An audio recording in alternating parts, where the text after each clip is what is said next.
sport has the power to change the world. In 2018, the Laureus Power Sport podcast will be coming to you more frequently and will continue to engage with some of the biggest names in sport. So stay tuned for a new episode to drop every fortnight or so. I'm Jean Smyth, your host, but we'll also during the course of the year have a series of guest presenters, keeping you entertained, putting our guests on the spot, and importantly, continuing to showcase the power that sport has to effect positive social change. In this episode, the former Chelsea and Tottenham manager, Andre Villas Boas, who while waiting to take up a new position somewhere in Europe, fulfilled a lifelong dream in driving the Dakar Rally. Yes, you did hear that correctly.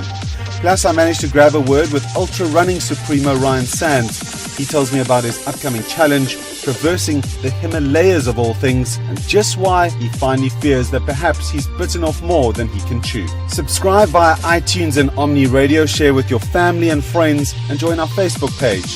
Play your part in the power of sport.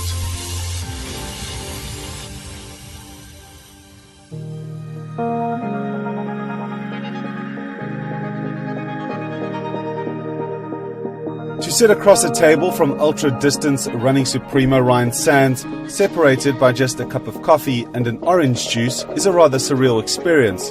Not just because he's a superstar within his sport, and beyond that, and not because he's precious of his achievements, in fact, anything but. It's the feeble attempt to adequately comprehend the mind-bending challenges that he's accomplished and what's next in store that's almost impossible to compute. A man who calls Table Mountain and its beautiful surrounds his playground, he's won some of the most prestigious ultra-distance running events in the world and in record-breaking fashion. So how does he top those? What are our expectations of him, a man with a young family at home, to put himself in harm's way? We sat down together ahead of his latest adventure, a journey to the most mystical playground of them all, the Himalayas, where he and Rainer Chrysel will be looking at, once again, making history. Yeah, it's 1,400 kilometer trail. It's actually a whole network of trails. So. Sorry, 1,400 Ks? Yeah, 1,400 Ks. I guess it's quite a long way. I've never done anything like this before, and it's also at really high altitude. So we cross a number of 5,500 meter peaks or slightly over, and I think the overall elevation gain will be just under 70,000 meters, and then you'll get the same descent as well. So you basically go up or down kind of for the full 1,400 kilometers. And it's pretty cool that more people have actually been to the moon than have actually completed the trail. So I guess it's going to be a really epic experience. You mentioned Rainer there, who you're going to be running. I know you said riding, but running with. And a lot of people listening would have seen what you two achieved as a partnership at the Drac Traverse. Now this is taking it to the absolute next level. Has this always been on your radar? Yeah, I guess after the Drakensberg Traverse, Rainer and I spoke about future projects, and the Great Himalaya Trail definitely came up, and I was always no, let's one day. It's just so far, and it's got the potential to take so much out of you that it can really put me on the back foot when it comes to kind of professional racing. And then, yeah, I guess after winning Western States last year, which was kind of a major goal and focus race of mine, I just thought wow, it'd be cool maybe to really give this a bash. Now you only live once, and I guess one day has become kind of in a few weeks' time. Now, knowing you wouldn't do something just for the sake of doing it. There's also an additional challenge involved. In this case, there is a record currently. Just talk us through in that what it is, what you guys are hoping to do, and also some of the difficulties it's going to take to actually complete this trail from a logistics point of view. Yeah, so there is a current FKT on the trail, FKT being fastest known time, and that's held by actually a fellow South African, Andrew Porter, and that's 28 days and 12 hours or something. So we hoping to do it a bit quicker than that. As I have said, it's a whole network of trails. So we spoke to Andrew Porter, and his record is recognized by Robin Bowstead, who kind of set up all the trails. So he's given us a number of the key points we have to hit along the way, kind of pass through along the way, and then in between those 12 checkpoints, including the start and finish that we have to go through, being mountain passes or villages, and in between those points we can actually choose our own route. So yeah, it definitely adds a whole dynamic. So Rainer comes from an adventure adventure racing background, and his navigation is great. I'd probably get lost trying to find my way home from where we're chatting now, so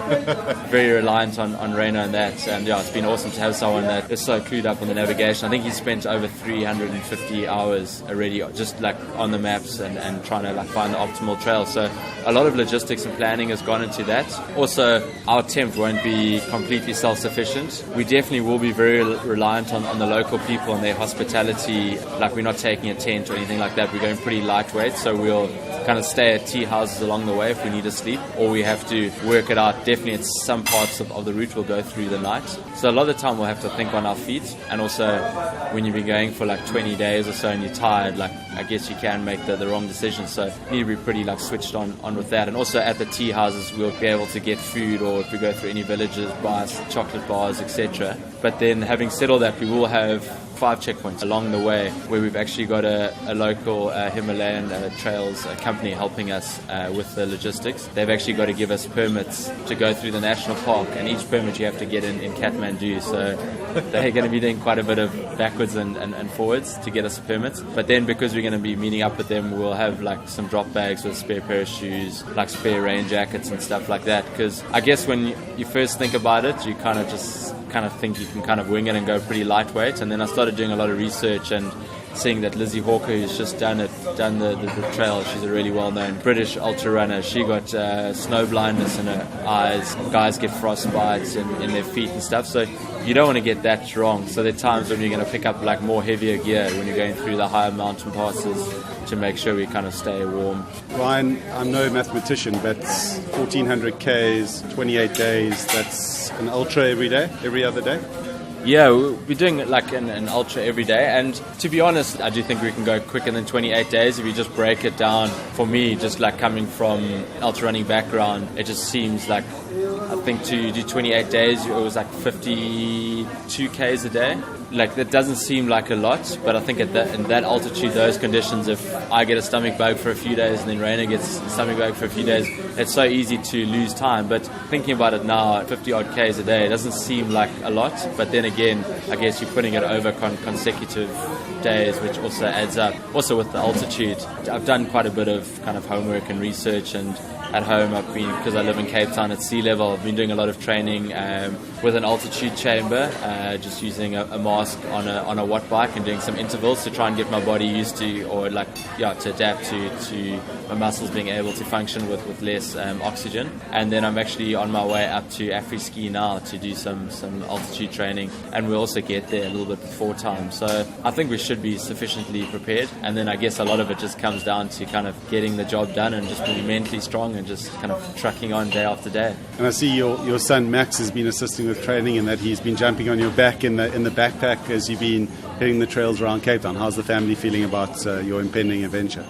Yeah, it's been super cool to have a good excuse to throw Max on my backpack and do some long hikes. Again, our backpacks are going to weigh anything from 8 to 10 kgs. And he weighs? Vanessa, my wife, says 13 or 14 kgs, but I think it's closer to 18, That's been cool to kind of share that experience with Max, and they're going to be coming with me to Afri-Ski now, just because I'm going to be away in Nepal for anything from kind of 4.5 to 6.5 weeks. So yeah, that's, I guess for me, that's probably one of the biggest factors is being away. Like, I've never been away. Then again, like, we're pretty lucky with comms. We're going to have like live tracking the whole way, and Dean will be doing a lot of filming and releasing a lot of kind of short little update clips along the way. And the cell phone signal's also pretty good up in like the majority of the routes we're going to be traversing along, so I'll be able to stay in comms. I might not be completely kind of mentally there, but I'll definitely kind of try and kind of give as many updates as possible. For a man who's done some kind of wickedly insane things in your life, how do you think this is going to rate? I don't think I'll be able to top this. It's definitely like the craziest thing. The Himalayas is just like such an iconic place, and like when people speak of the Great Himalaya Trail, they call it like kind of the holy grail of trails. So it's definitely going to be one of the most epic things I've done. Yeah, I don't think I'll ever be able to top that. Looking broader picture, and I do want to ask you, just because his name is up in lights at the moment, young Nick Lamini, cyclist, and somebody that yourself and Vanessa, who you mentioned, played a mentoring role in many respects in his life as well. Just a quick thought on on his recent achievement at the Tour Down Under, where he obviously won the King of the Mountains jersey. So happy to see that. Yeah, I think that's a cool thing about sport. Like, I've had my achievements, but I think like seeing Nick kind of with the King of the Mountain jersey on and knowing where he's come from and his like humble beginnings, definitely kind of, I was super proud, and it's kind of up there for me, like personally, with some of like my biggest achievements, just to see kind of fellow South Africans going out and achieving such great things. I first met Nick at a trail running camp I was hosting way back, it was either 2010 or 2011, I think it was 2011, and he was really like talented, you could see, but he just like had that all-roundness about him, like you could just see he was going to go out and achieve something like really big and special. And I tried hard, maybe in a selfish way, to convince him to become a trail runner, but he told me like really early on then that he wanted to be a professional cyclist and ride in the Tour de France. And I guess at the time it was a massive thing to say, but I think, like, I honestly believe if there was one guy that could achieve that, it was going to be Nicholas. And just to see his Tour Down Under King of the Mountain win, and really looking forward to his future, and I really hope that I get to, if he kind of makes the Tour de France team, I'll definitely be there cheering him all the way. A couple to finish off. What would 35-year-old Ryan Sands say to 25-year-old Ryan Sands? She's put me on the spot with that question. No, I guess maybe just like chill out a bit, maybe not put so much pressure on yourself. Yeah, I guess at times that maybe I find like I'm like over focused and like being like too like fixated on like goals, and like at times maybe just forgot about the present. And I guess that's why I mentioned it a few times now, but like having a son Max, like I think a lot of people thought like it would have like a negative effect on my athletic career, and I think it's had the opposite effect. It just made me realize that you can only control the controllables and the rest is out of your hands. When running and I'm in a particularly difficult position, what do I think about? What pulls me through? I think with trail running, definitely try and focus on like the surroundings, and like you're running in a really beautiful area. And I guess also like where I've come from, just I'm always really proud to be South African, and just like all the people that have supported me along the way. So I think those are the two things that come to mind. And also I'm kind of the idiot that's got myself into that position, so I must get myself out of it. If I wasn't a professional athlete, I would have been a fireman. No, I think as a youngster, my dream was always to be a Springbok rugby player, but I stopped growing. My son Max is pretty big, so maybe he'll kind of follow in that role. Vanessa, if you're listening, 18 kilos apparently. Ryan, listen, best of luck with it. Thank you very much for your time today, and we look forward to following closely and to see how you get on. Cool, thanks so much. An absolutely mind-boggling attempt by Ryan and Reno, and we'll check in with them hopefully after a successful traverse. From one precarious adventure to, well, quite frankly, another. The career of a professional football manager is probably one of life's most precarious jobs. Every boss waiting for that dreaded full backing of the board, only to, in all likelihood, lose their job a short while thereafter. But I don't think that I was alone in being completely caught off guard as news started to filter through that former Chelsea and Tottenham Hotspur boss Andre Villas Boas announced that he was going to undertake one of motorsport's jewels in the crown, the Paris-Dakar Rally. Huh? What? Your response mirroring mine. But wait, not satisfied with just racing in the recent event, he also made it his special mission to drive for good, an initiative for the Laureus Foundation.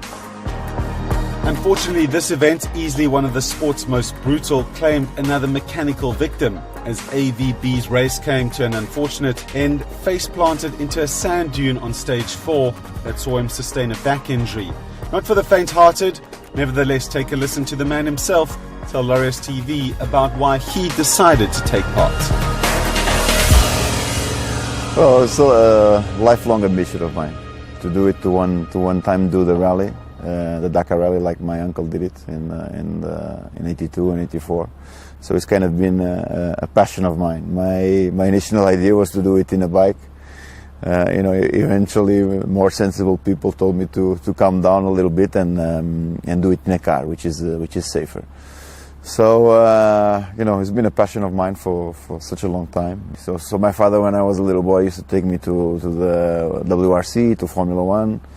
A little bit when I became 15, 16, I went to see the Dakar Rally pass in France and Spain, just before they went to Africa. And the passion generally for motorsport has always been there. 4 wheels, but lately more 2 wheels. It's been everything that runs with wheels or with an engine is a big passion of mine. I had a wonderful time in Shanghai, but I wanted to go back to Europe. Most likely I will go back to European clubs in May and June. And my idea was, because the football calendars run different from Asia to Europe, to do it now. Now was a good chance. Also because I'm, still physically able to do it, to take the altitude, to take the heat and all the physical stress that the Dakar puts on you. We've been just 5 days in Morocco recently, and try to overcome all these difficulties. In the end, I'm very inexperienced for a rally that is so hard. It's a powerful machine, and I'm trying to learn. I'm learning, but it's better to be surrounded with the best, and this is what the Toyota and Overdrive have given me. The best machine almost in the Dakar rally alongside Peugeot. To fulfill this dream and to enjoy every single day the best I can. So this is why I decided to get in touch with Laureus and Ace Africa to see if they could accept this challenge. Also visit Portugal. I take the name of my country with no charge whatsoever, because in the end, to raise awareness for a project like this is what I want. I think I've reached a name in sport which raises attention of people, but not like noble sportsmen, the ones that the other ambassadors of Laureus are. But for me, it's an honor to take the name of Laureus too, and the work that they did and they do in their projects worldwide is important for me to be associated with them and in some way take their name even further. AVB brings this episode to a close then, and we look forward to seeing where he crops up next in football management. Don't forget that we're getting closer and closer to the Laureus World Sports Awards in Monaco on the 27th of February, with the likes of Caster Semenya, Lewis Hamilton and Roger Federer are all in line for honours. In our next episode, we'll be catching up with Ambassador Brian Abana. The Springbok legend is doing his bit in giving back, and his first intake of Team Abana has been meeting just outside Cape Town. Thanks very much for listening. Please do share this episode as well as the series. iTunes, Omni Radio, Twitter and Facebook, the places to find us. We look forward to hearing from you. Until next time, from me, Jean Smyth, cheers.